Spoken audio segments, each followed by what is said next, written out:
Why should you be happy that you don't have enough time to do anything? It's all on you. I'm gonna make myself good enough. I'm driven. I'm obsessed. I want to prove people wrong. I'm a warrior. A warrior is a motherfucker who says, hey, I'm here again today.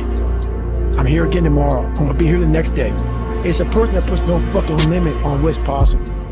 Think about the difference between working with constraints versus working with freedom. Freedom from constraints actually diminishes the amount and quality of work done because you more easily allow yourself to be persuaded by smaller parts of a bigger whole. This is what death by 1,000 cuts looks like. I know this might seem counterintuitive because if I don't want to be diverting my attention away from a primary goal, then why should I want to have more constraints which might distract me? Well, think about it like this. You might start a task like writing a book, for example, but then you get distracted because you feel like you might have spelled a word wrong, or you want the document you're writing on to be double-spaced and not single-spaced, or some other stupid details which are technically part of writing a book or story, but they are not the most important part of writing the book. Far from it. The most important part being actually getting words down onto the document. These small details which defer our attention might not seem so significant, but they begin to accumulate and end up taking a huge chunk of time away from actually getting deep work done.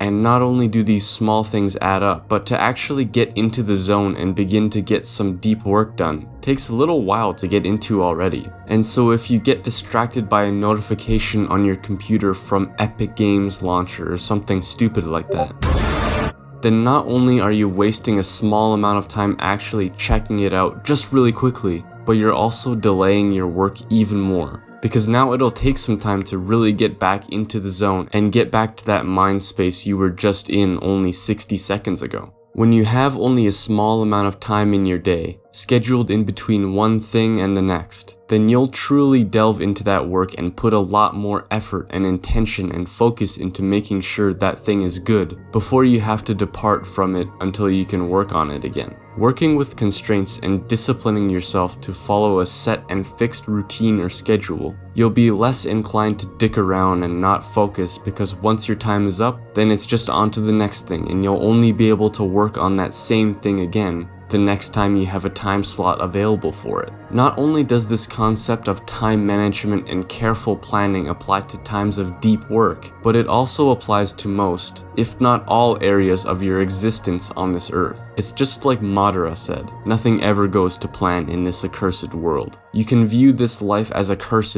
and always against you, or you can accept the fact that pretty much nothing will go according to your ideal scenario, but you still find a way. Think about a possible future where you actually start your own family. The problem is going to be the exact same then as it is now. Even more so if you have a kid running around and you actually need to be ready to divert your attention onto them at any given moment. That being said, not only should you not sweat it if you get interrupted now, but you should also accept that this is just a part of being alive on this earth among other human beings. There will be distractions, and a lot of them too, but the real lesson and value and beauty in this aspect of life comes with being able to balance the two. Work hard and play hard. The best that you can do is set yourself up for success and allot yourself time for work during certain hours of the day and do your best during your allotted hours of work. And if distractions arise, then just accept them as they are and don't get angry at them, unless they're notifications for Instagram or YouTube or something stupid like that, in which case you should completely ignore until you are finished your important work. Because the truth is that you'll have more time to continue what you are doing later, but time with friends and loved ones is finite.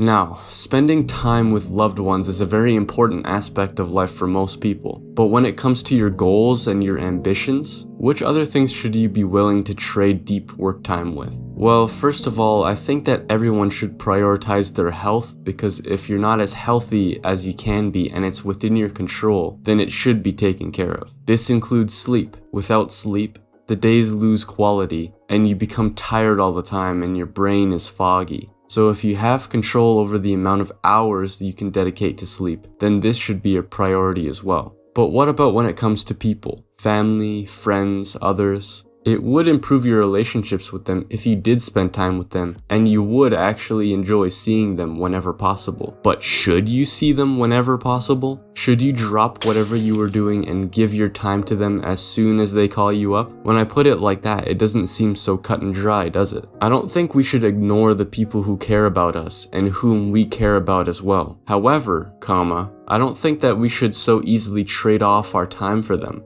especially during the hours which we've already dedicated to something else, something maybe pretty important to us. Make a daily routine, and even though life will try its best to put you off of your routine, you need to choose your battles. If something or someone is worth the time in your eyes, then don't feel bad that you broke your routine, but find out the difference between something worth your time and something which is unworthy of your time and only gets in the way of your goals and dreams. Turning off notifications on your phone is a good place to start.